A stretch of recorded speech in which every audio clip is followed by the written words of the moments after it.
नमस्कार, आप देख रहे हैं संभाग पोस्ट न्यूज। आइए करते हैं खबरों की शुरुआत।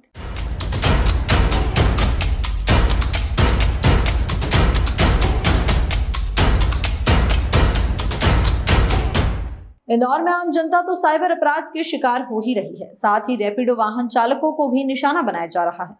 इसी के तहत कई शिकायत साइबर क्राइम ब्रांच द्वारा दर्ज की गई है, जिसमें 2025 के 3 महीनों में ही 7 शिकायत पाई गई है। दरअसल इंदौर में साइबर अपराध को रोकने के लिए पुलिस द्वारा कई तरह के कार्यक्रम आयोजित कर जन जागृति फैलाने का काम किया जा रहा है, लेकिन उसके बावजूद भी साइबर अपराध विभिन्न तरह से बढ़ रहे हैं।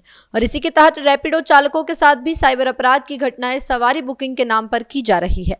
एडिशनल डीसीपी राजेश दंडोतिया द्वारा बताया गया कि 2024 में 50 शिकायतें दर्ज की गई थी, तो वहीं अभी 2025 के शुरुआती 3 महीने में केवल 7 शिकायतें आई हैं, जिसका साफ तौर पर एक ही संदेश है कि अभी भी साइबर अपराध रैपिडो चालकों के साथ हो रहे हैं।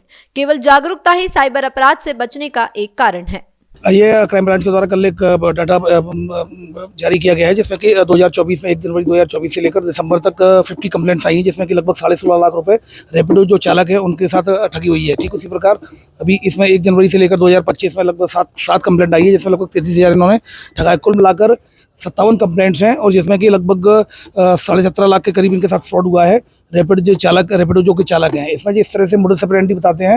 ये फ़ोन करते हैं रैपिडो चालक को, ऑनलाइन बुक कराते हैं, उनको बुलवाते हैं हॉस्पिटल के पास और बोलते हैं कि हमारा जो पेशेंट है वो डिस्चार्ज होने वाला है, मैं पेमेंट एडवांस में कर देता हूँ। और एडवांस में पेमेंट करने के नाम पर वो लोग उसको एक स्क्रीनशॉट भेजते हैं 5500 या 7000 या 9000 का, और बोलते हैं गलती से ज़्यादा पेमेंट हो गया है, आप वापस कर दो। और वो स्क्रीनशॉट के उसमें वो जो रैपिडो चालक होता है वो वापस कर देता है।